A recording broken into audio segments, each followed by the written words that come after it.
दोस्तों कैसे आप लोग, उम्मीद करते हैं अच्छे होंगे। दोस्तों इस वीडियो में साइंस प्रैक्टिस सेट पेपर देखने वाले हैं। यह वीडियो बिहार शिक्षक भर्ती 2024 के लिए अति महत्वपूर्ण रहने वाला है। तो चलिए देखते हैं क्वेश्चन नंबर फर्स्ट से। कहता कोशिकाओं के प्रकार के बारे में निम्नलिखित में से कौन सा कथन जो है गलत है। तो इसका जो राइट आंसर होगा ये होगा सी ऑप्शन। तो देखिए कि प्रोकैरियोटिक कोशिका में झिल्ली से बंधे अंग अनुपस्थित होते हैं, ठीक है। और मोनेरा प्रोकैरियोटिक कोशिका का उदाहरण है। यूकैरियोटिक कोशिकाओं में झिल्ली से बंधे अंगक होते हैं। यूकैरियोटिक कोशिकाओं में झिल्ली से बंधे क्या होते हैं, अंगक होते हैं, ठीक है। प्रोकैरियोटिक कोशिकाओं में जो है आरएनए और डीएनए दोनों होते हैं। प्रोकैरियोटिक कोशिका में आरएनए और डीएनए दोनों होते हैं। प्रोकैरियोटिक कोशिकाओं वे कोशिकाएं कहलाती हैं जिनमें केंद्रक, कला केंद्रक तथा सुविकसित कोशिकांग का अभाव होता है। क्या होता है, अभाव होता है। तो यहाँ पे सी में क्या होगा, तो यू होना चाहिए कि यूकैरियोटिक कोशिकाओं में झिल्ली से बंधे क्या होते हैं, तो अंगक होते हैं, ठीक है। अंगक यूकैरियोटिक कोशिकाओं में झिल्ली से बंधे अंगक होते हैं, ठीक है। अब चलिए देखते हैं कि प्रोकैरियोटिक कोशिकाओं में 705 प्रकार के जो है राइबोसोम पाए जाते हैं। और बैक्टीरियोफेज जो है पीपीएलओ जो है रिकेट्सिया तथा हरे नीले सवाल होते हैं।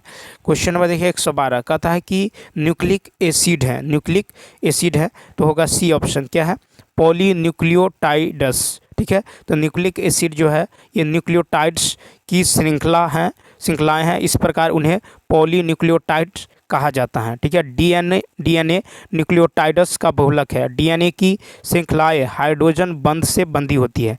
न्यूक्लियोटाइड्स के अणु में निम्नलिखित पदार्थों के गुण पाए जाते हैं, जैसे शर्करा, नाइट्रोजनी क्षार, ठीक है। और उसके बाद है पायरीमिडीन, ठीक है, और प्यूरिन क्षारक। क्वेश्चन नंबर 113 कहता है इनमें से कौन सी जो है स्थिति ऊष्माक्षेपी प्रतिक्रिया को दर्शाती है, तो बी ऑप्शन, यानी उत्पाद की ऊर्जा जो है सबस्ट्रेट की तुलना में क्या होती है, अधिक होती है, ठीक है। अब चलिए देखते हैं नेक्स्ट क्वेश्चन। अब देखिए नेक्स्ट क्वेश्चन है कि कोशिका के किस भाग में पानी जैसे पदार्थ घुले हुए और निलंबित अणुओं वाले होते हैं। तो 114 का होगा ए, यानी प्रोटोप्लाज्म। तो कोशिका का प्रोटोप्लाज्म पानी के समान एक तरल पदार्थ है, इसमें सभी अणु निलंबित होते हैं। क्या होते हैं, सभी अणु निलंबित होते हैं। साइटोप्लाज्म में कोशिका की झिल्ली के अंदर सभी कण होते हैं, ठीक है, साइटोप्लाज्म। और प्रोटोप्लाज्म शब्द जो है पुरकिंजे ने दिया था। क्वेश्चन नंबर देखिए नेक्स्ट, वाष्पोत्सर्जन और गुटेशन के कारण पौधों द्वारा नष्ट होने वाली पानी की मात्रा, तो ए ऑप्शन 98%। वाष्पोत्सर्जन और गुटेशन के कारण पौधों द्वारा नष्ट होने वाली पानी की मात्रा लगभग 98% है, यानी 98% है, ठीक है। गुटेशन एक प्रकार का स्राव है जो कम तापमान की स्थिति में केवल पत्तियों के किनारों के माध्यम से होता है, ठीक है। आर्द्रता गुटेशन की दर को बढ़ाता है। वाष्पोत्सर्जन जो है रंध्रों और वात रंध्रों के माध्यम से होता है। गुटेशन शर्करा, लवण और अमीनो अम्ल को खत्म करता है। क्वेश्चन नंबर देखिए नेक्स्ट, कवक किस प्रकार के जीव हैं, तो ए ऑप्शन। तो देखिए क्या है, सेप्रोफाइटस। तो कवक आमतौर पर सेप्रोफाइटस होते हैं जो मृत और सड़ने वाले पदार्थ पर निर्भर होते हैं, ठीक है, सड़ने वाले पदार्थ पर निर्भर। वनस्पति विज्ञान की वह शाखा जिसके अंतर्गत कवकों का अध्ययन करते हैं कवक विज्ञान यानी माइकोलॉजी कहलाते हैं, ठीक है। उसके बाद देखिए नेक्स्ट क्वेश्चन, क्वेश्चन नंबर जो है 117 है कि कोशिकीय श्वसन से क्या तात्पर्य है, तो सी ऑप्शन, यानी ऊर्जा उत्सर्जन के लिए खाद्य पदार्थों का विखंडन। कोशिकीय श्वसन का तात्पर्य है ऊर्जा उत्सर्जन के लिए खाद्य पदार्थों का विखंडन, ठीक है। अब चलिए देखते हैं क्वेश्चन नंबर जो है क्वेश्चन नंबर 118। क्वेश्चन नंबर 118 है कि भोजन का शारीरिक नित्य क्या है, शारीरिक मूल्य क्या है, भोजन का शारीरिक मूल्य क्या है। 118 का होगा ए ऑप्शन, 1 ग्राम भोजन के दहन ऊर्जा की वास्तविक मात्रा, ठीक है। तो 1 ग्राम भोजन के ऊर्जा दहन की वास्तविक मात्रा भोजन का शारीरिक मूल्य है, ठीक है। वसा और कार्बोहाइड्रेट का शारीरिक मूल्य क्रमशः 9 किलो कैलोरी पर ग्राम और 4 किलो कैलोरी पर ग्राम होता है। ठीक है। उसके बाद देखिए क्वेश्चन नंबर 119 कहता हायोड हड्डी का आकार कैसा होता है? सी ऑप्शन यू आकार। तो हायोड हड्डी एक यू आकार की हड्डी है जो मुख्य गुहा के आधार पर स्थित होती है। यह एक फसल हड्डी है, यह एक एकल हड्डी है और खोपड़ी की हड्डियों के साथ शामिल है, ठीक है। खोपड़ी में कुल 29 हड्डियाँ होती हैं। क्वेश्चन नंबर 120 देखिए कहता भारतीय पुरुषों को प्रभावित करने वाले कैंसर का सबसे आम रूप निम्न में से कौन है? तो 120 का होगा ए ऑप्शन। क्या होगा? मुंह और गले का कैंसर। तो कैंसर का सबसे आम रूप से भारतीय पुरुषों को प्रभावित करता है वह है मुंह और गले का कैंसर। क्वेश्चन नंबर देखिए नेक्स्ट यानी 121 कहता निम्नलिखित में से कौन सा क्लासिक डेंगू बुखार का लक्षण नहीं है? तो ये होगा ए ऑप्शन यानी रक्त वाहिकाएँ नाजुक होती हैं, ठीक है। तो ए ऑप्शन। तो नाजुक रक्त वाहिकाएँ क्लासिक डेंगू बुखार का लक्षण नहीं है बल्कि यह डेंगू रक्तस्रावी का लक्षण है। क्वेश्चन नंबर देखिए नेक्स्ट 122 है कि आणविक सूत्र के संबंध में निम्नलिखित में से कौन सा कथन सत्य है? तो ए ऑप्शन यानी वास्तविक पूर्णांकित अनुपात, ठीक है। वास्तविक पूर्णांकित अनुपात ये क्या है? यह कथन आणविक सूत्र के संबंध में सत्य है। वास्तविक पूर्णांकित अनुपात सरलतम संभव पूर्णांक मूलानुपाती सूत्र में होता है और यौगिक अनुसूत्र बराबर होता है यौगिक मूलानुपाती सूत्र इंटू एन, यानी यौगिक अनुभार होता है एन गुने यौगिक का मूलानुपाती सूत्र भार। क्वेश्चन नंबर नेक्स्ट अब देखिए 123 है कि ईंधन के बारे में निम्नलिखित में से कौन सा कथन सत्य नहीं है? तो बी ऑप्शन यानी ईंधन कार्बनिक विलायक नहीं होते हैं, ठीक है। यह कथन क्या है? गलत है, ठीक है। अब चलिए देखते हैं क्वेश्चन नंबर 124 कहता है कि उच्च घनत्व पॉलीथीन के पिघलने या नरम होने के तापमान की सीमा क्या है? तो ए ऑप्शन 125 से 135 डिग्री सेल्सियस। उच्च घनत्व पॉलीथीन के पिघलने या नरम होने के तापमान की सीमा 125 से 135 डिग्री सेल्सियस है, ठीक है। अब चलिए देखते हैं कि क्वेश्चन नंबर नेक्स्ट 125 कहता है कि बर्तन धोने वाले तरल पदार्थ किसके उदाहरण हैं? तो 125 का होगा 125 का होने वाला ए ऑप्शन यानी गैर आयनिक डिटर्जेंट। तो बर्तन धोने वाले तरल पदार्थ गैर आयनिक डिटर्जेंट है, ठीक है। गैर आयनिक डिटर्जेंट हैं, ठीक है। अब चलिए देखते हैं कि साबुन उच्च वसीय अम्लों के सोडियम लवण होते हैं। नेक्स्ट है कि किस कृत्रिम मिठास का उपयोग केवल शीतल पेय में किया जाता है? तो 126 का ए यानी एस्पार्टेम, ठीक है। एस्पार्टेम, ठीक है। तो 126 का होगा एस्पार्टेम एक कृत्रिम मीठा करने वाला एजेंट है जो उच्च तापमान पर अस्थिर होता है, ठीक है। यह एस्पार्टिक एसिड और फेनिलएलनिन से बना एक यौगिक है, ठीक है। फलों में फ्रुक्टोज पाया जाता है। क्वेश्चन नंबर 127 है कि कौन सा एंटीऑक्सीडेंट नहीं है? सी ऑप्शन यानी सेकेरिन, ठीक है। सेकेरिन एंटीऑक्सीडेंट नहीं है, ठीक है। अब देखिए कि एंटीऑक्सीडेंट की फ्री रेडिकल्स को कम करने का काम करता है, ठीक है। सब्जियों और फलों में प्राकृतिक रूप से एंटीऑक्सीडेंट पाए जाते हैं, ठीक है। BHA को बीटा हाइड्रोक्सी एसिड कहते हैं। 128 निम्नलिखित में से किससे मनुष्यों का सीधे तौर पर इलाज नहीं किया जाता है? 128 का ए कीटाणुनाशक से मनुष्य को सीधे तौर पर इलाज नहीं किया जाता है, ठीक है।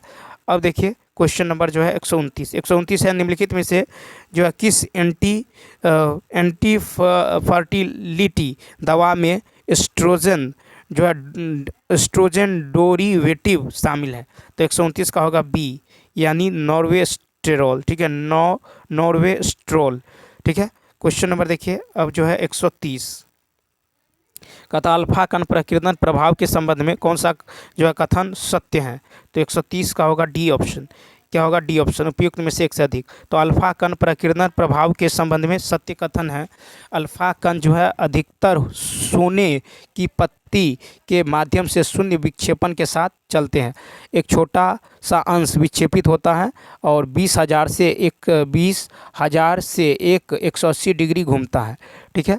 अब देखिए क्वेश्चन नंबर नेक्स्ट है क्वेश्चन नंबर नेक्स्ट यानी 131 कहता ई का एल्युमिनियम है। तो 131 का बी ऑप्शन यानी गैलियम। इका एल्यूमिनियम जो है गैलियम है, ठीक है। एक एल्यूमिनियम जो है इसका आधुनिक नाम जो है गैलियम है। एका बोरोन इसका आधुनिक नाम स्केडियम है। एका सिलिकॉन इसका नाम जर्मेनियम है। एक मैग्नीज इसका टेक्नेशियम जो है नाम है। ट्राई मैग्नीज इसका रेनियम नाम है। और डाई टेल्यूरियम इसका जो है पोलोनियम जो है कि आधुनिक नाम है। एका टेटलक इसका प्रोटेक्टिनियम जो है इसका नाम है। क्वेश्चन नंबर देखिए 132 का था 64 ग्राम ऑक्सीजन में कितने मोल ऑक्सीजन मौजूद है। तो देखिए O2 का अनुभार जो होगा, ऑक्सीजन का अनुभार होगा 2 × 16 यानी कितना 32 ग्राम, ठीक। अब देखिए 32 ग्राम दिया गया भार कितना है 64 ग्राम। तो मोल बराबर क्या होता है, मोल बराबर होता है दिया गया भार, ठीक है, अब बट्टे में अनुभार यानी कितना 32 यानी कितना होगा तो 2 मोल बी ऑप्शन। अब चलिए देखते हैं 133 जो है यह है कि जब कांच की छड़ को रेशम से रगड़ा जाता है तो कांच पर किस प्रभाव का आवेश विकसित होता है। तो देखिए इसका 133 का जो राइट आंसर होगा ये होगा आपको क्या होगा तो 133 का होगा जो है ए ऑप्शन। क्या होगा ए ऑप्शन, यानी इलेक्ट्रॉन श्रृंखला के अनुसार कांच रेशम के ऊपर स्थित होता है, इसलिए यदि कांच को रेशम से रगड़ा जाए तो कांच पर धनात्मक आवेश और रेशम पर ऋणात्मक आवेश उत्पन्न होता है, ठीक है। कांच पर धनात्मक और रेशम पर ऋणात्मक आवेश उत्पन्न होता है, ठीक है।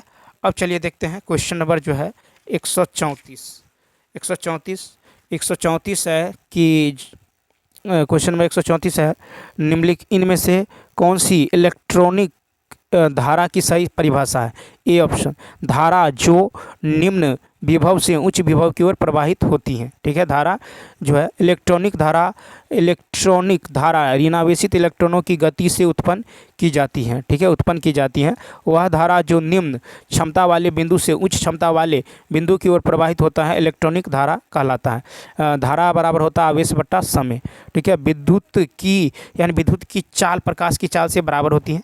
135 है कि गलत कथन कौन है, तो सी ऑप्शन, यानी गलत कथन क्या है तो चुंबकीय तीव्रता और चुंबकत्व तीव्रता समान है, यह कथन गलत है।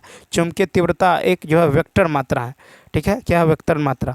अब देखिए क्वेश्चन, पदार्थ के एकांक आयतन में उत्पन्न चुंबकीय आघूर्ण को चुंबकन की तीव्रता कहते हैं। 136 कहता क्या किसी माध्यम का दूसरे माध्यम के सापेक्ष अपवर्तनांक इकाई से कम हो सकता है। 136 का सी, हाँ ये संभव है। तो एक माध्यम का दूसरे माध्यम के संबंध में अपवर्तनांक इकाई से कम हो सकता है, ठीक है। अब देखिए क्वेश्चन नंबर जो है, जैसे उदाहरण के लिए कांच के संबंध में पानी का सापेक्ष अपवर्तनांक इकाई से कम होता है। 137 सोडियम स्रोत से आने वाले प्रकाश की तरंगदैर्घ्य 589 nm है, तो जल में इसकी तरंगदैर्घ्य क्या होगी। तो देखिए प्रकाश में जो है तरंगदैर्घ्य कितना है तो 589 nm है। तो जल का जो अपवर्तनांक होता है म्यू बराबर कितना है 1.33, ठीक है, nm। तो पानी में तरंगदैर्घ्य क्या होगा लेमडा बट्टा म्यू, ठीक है, लेमडा बट्टा म्यू यानी 589 बट्टा 1.33 ये होगा 443 nm, यानी 137 का बी ऑप्शन, ठीक है, क्या होगा बी ऑप्शन। नेक्स्ट 138 कहता निम्नलिखित में से कौन सा तंत्र मोबाइल संचार प्रणाली में प्रसार को प्रभावित करता है। 138 का डी ऑप्शन, एक से अधिक, ठीक है। तो बड़े पैमाने पर प्रसार मॉडल और छोटे पैमाने पर लुप्त होती है और बहुपथ प्रसार का वर्णन प्रतिबिंब विवर्तन और बिखरने की भौतिक द्वारा किया जाता है, ठीक है। वायरलेस संचार दूरी को प्रभावित करने वाले जो कारक है भौगोलिक वातावरण है, विद्युत चुंबकीय वातावरण है, जलवायु की स्थिति है और जो है प्रभावी प्रोटीन्स ऊंचाई है, ठीक है। तो देखिए कि एक से अधिक जो है परावर्तन विवर्तन और प्रकीर्णन 3 बुनियादी प्रसार तंत्र है जो मोबाइल संचार प्रणाली में प्रसार को प्रभावित करता है। नेक्स्ट है कि 89 मेगा जूल को किसके रूप में भी व्यक्त किया जा सकता है। 89 मेगा जूल, तो यहाँ पे देखिए 1 मेगा जूल बराबर होता है आपको 1 मेगा जूल बराबर होता है जो है 2 इतना जूल, ठीक है, 1 मेगा जूल बराबर। तो 89 मेगा जूल बराबर क्या होगा 89 पे 2 4 और 2 6 इतना जूल, ठीक है, कितना होगा 2 4 2 6 यानी 6 0 होगा। तो इसका जो राइट आंसर होगा ये होगा बी ऑप्शन, ठीक है। अब चलिए देखते हैं नेक्स्ट 140 यदि किसी वस्तु की उसकी ऊंचाई से 3 गुना ऊपर उठाया जाए और उसका द्रव्यमान 3 गुना कर दिया जाए तो स्थितिज ऊर्जा का अनुपात क्या होगा। तो 140 का जो होगा, तो देखिए 140 का ये हो जाएगा आपको Pe1 बाई जो है Pe2 बराबर क्या होता है, तो mgh बटा में mgh और नीचे में होगा आपको 3mg और इंटू में 3h। ठीक है, यानी ये हो जाएगा कितना, तो ये हो जाएगा आपको 1/9। क्या होगा, 1/9। कहता है यदि किसी वस्तु की ऊंचाई से 3 गुना ऊपर उठाया जाए, ठीक है, 3 गुना ऊपर उठाया जाए और उसका द्रव्यमान 3 गुना कर दिए, तो द्रव्यमान को 3 गुना कर दिए, ऊंचाई को जो है 3 गुना उठा दिए, तो स्थितिज ऊर्जा यानी Pe1 बटा Pe2 क्या होगा, तो ये होगा mgh बटा 3mg इंटू 3h यानी 1/9। सी ऑप्शन क्या होगा, सी ऑप्शन होगा। ठीक है, उसके बाद देखिए वो देखिए 1 मिनट जो है यहाँ पे देख लीजिए कि एक जो है मिलीमीटर, 1 मिलीमीटर बराबर क्या होता है 10 के पावर -3 मीटर। ठीक है, 1 माइक्रोमीटर बराबर क्या होता है, 1 माइक्रोमीटर बराबर होता है 10 के पावर -6 मीटर। ठीक है, और 1 नैनोमीटर बराबर क्या होता है 10 के पावर -9 मीटर। 1 पिकोमीटर बराबर होता है 10 के पावर -12 मीटर। ठीक है, 1 किलोमीटर बराबर होता है 10 के पावर 3 मीटर। ठीक है, और एक जो है मेगा मीटर बराबर होता है 10 के पावर 6 मीटर, और 1 गीगा मीटर बराबर होता है 10 के पावर 9 मीटर। एक जो है टेरा मीटर बराबर होता है 10 के पावर 12 मीटर। ये याद रखना है। 141 है परम शून्य क्या है, 141 का डी। तो देखिए परम शून्य वह तापमान है जिस पर एक आदर्श गैस का दबाव शून्य होगा, यह मानते हुए कि यह तब तक जो है गैस बनी रहती हैं। परम शून्य वह न्यूनतम संभव तापमान है जहां किसी पदार्थ में ऊष्मा ऊर्जा अनुपस्थित होता है। परम शून्य को 0 केल्विन तापमान के रूप में भी जाना जाता है। परम शून्य का मान फ़ारेनहाइट पैमाने पर 459.76 डिग्री फ़ारेनहाइट और सेल्सियस पैमाने पर -273.15 डिग्री सेल्सियस है। परम शून्य पर कणों में कंपन की गति नहीं होती है। क्वेश्चन नंबर 142, वो कहता ऊष्मागतिकी का प्रथम नियम किस पर आधारित है। ए ऑप्शन यानी ऊर्जा का संरक्षण। ऊष्मागतिकी का जो पहला नियम है यह ऊर्जा के संरक्षण पर आधारित है। ठीक है, नेक्स्ट क्वेश्चन 143। अब देखिए 143 है कि दो बल एक पिंड पर कार्य कर रहे हैं। शरीर को संतुलन में रहने के लिए बलों को खाली स्थान होना चाहिए। तो ए ऑप्शन यानी परिमाण में समान और दिशा में विपरीत होना चाहिए। ठीक है, तो केवल जब परिमाण में समान और दिशा में विपरीत हो तो शरीर पर जो है शुद्ध बल 0 होगा। ठीक है, अब देखिए क्वेश्चन नंबर 144 है कि जल निकायों में फॉस्फेट उर्वरकों को मिलाने से होता है। तो ए ऑप्शन शैवाल की बढ़ी हुई वृद्धि। ठीक है, तो जब निकायों में फॉस्फेट उर्वरकों को मिलाने से शैवाल की क्या होती है, वृद्धि होती है, जल निकायों में फॉस्फेट मिलाने से। ठीक है, और सुपोषण में जल से घुलित ऑक्सीजन की मात्रा में कमी होती है। 145 देखिए 145 है कि वायुमंडल की निचली परतों में प्रकाश की तरंग दैर्घ्य की कौन सी सीमा प्रबल होती है। तो 145 का सी ऑप्शन यानी 300 nm से अधिक। तो वायुमंडल की निचली परतों में 300 nm से अधिक तरंग दैर्घ्य का प्रकाश मौजूद होता है और यही कारण है कि ज़मीनी स्तर पर आमतौर पर ओजोन का निर्माण नहीं होता है। ठीक है, अब देखिए यहाँ पे जो है क्वेश्चन नंबर जो है नेक्स्ट 146 है निम्नलिखित में से किस वायु प्रदूषण नियंत्रण उपकरण की दक्षता अधिकतम है। 146 का सी इलेक्ट्रोस्टैटिक प्रिसिपिटेटर। तो देखिए इलेक्ट्रोस्टैटिक प्रिसिपिटेटर वायु प्रदूषण नियंत्रण उपकरण की दक्षता अधिकतम होती है। ठीक है, कहता है कि इलेक्ट्रोस्टैटिक प्रिसिपिटेटर कि जो है कि 99% के मान के साथ बाकी की तुलना में अधिकतम क्षमता दक्षता होती हैं। ठीक है, उसके बाद देखिए कि गीला चक्रवाती स्क्रबर की दक्षता 95% होते हैं और स्प्रे टावर की दक्षता 90%। डायनेमिक प्रिसिपिटेटर की दक्षता जो है 95% होती है। नेक्स्ट है कि मध्यम कठोर जल के लिए कैल्शियम कार्बोनेट का स्तर क्या है। तो सी ऑप्शन यानी कठोरता 50 से 100 ppm के बीच है। तो मध्यम कठोर जल के मामले में कठोरता 50 से 100 ppm के बीच होता है। ठीक है, उसके बाद नेक्स्ट क्वेश्चन देखिए ये जल की अस्थायी कठोरता को उबालकर दूर किया जा सकता है। जल का अस्थायी कठोरता कैल्शियम और मैग्नीशियम के कार्बोनेट और बाइकार्बोनेट के कारण होता है। 148 है कि एक कार के ड्राइवर को अचानक अपने सामने एक चौड़ी दीवार दिखाई देती है, उसे क्या कारण है? तो ए ऑप्शन, तेज़ी से ब्रेक लगाना। तो एक कार के ड्राइवर को अचानक अपने सामने एक चौड़ी दीवार दिखाई देती है तो उसे तेज़ी से ब्रेक लगाना चाहिए। ठीक है, क्या लगाना चाहिए? ब्रेक लगाना चाहिए। अब देखिए क्वेश्चन नंबर 149 है कि निम्नलिखित में से कौन गैसीय और कणीय दोनों प्रकार के संदूषकों को हटाता है? तो ए ऑप्शन, यानी यह है वेंचुरी स्क्रबर। तो वेंचुरी स्क्रबर गैसीय और कणीय दोनों प्रकार के संदूषकों को हटाता है। ठीक है, उसके बाद देखिए क्वेश्चन नंबर जो है 150 कहता है प्रोटीन संश्लेषण में सही क्रम। तो B option, DNA, RNA, amino अम्ल और प्रोटीन्स। तो देखिए प्रोटीन संश्लेषण में सही क्रम है डीएनए, आरएनए, अमीनो अम्ल, प्रोटीन्स। प्रोटीन संश्लेषण के इस प्रक्रिया को सूचनाओं का केंद्रीय सिद्धांत या सेंट्रल डॉग्स कहा जाता है। राइबोसोम से प्रोटीन का निर्माण ट्रांसलेशन है और डीएनए से आरएनए का बनना ट्रांसक्रिप्शन है।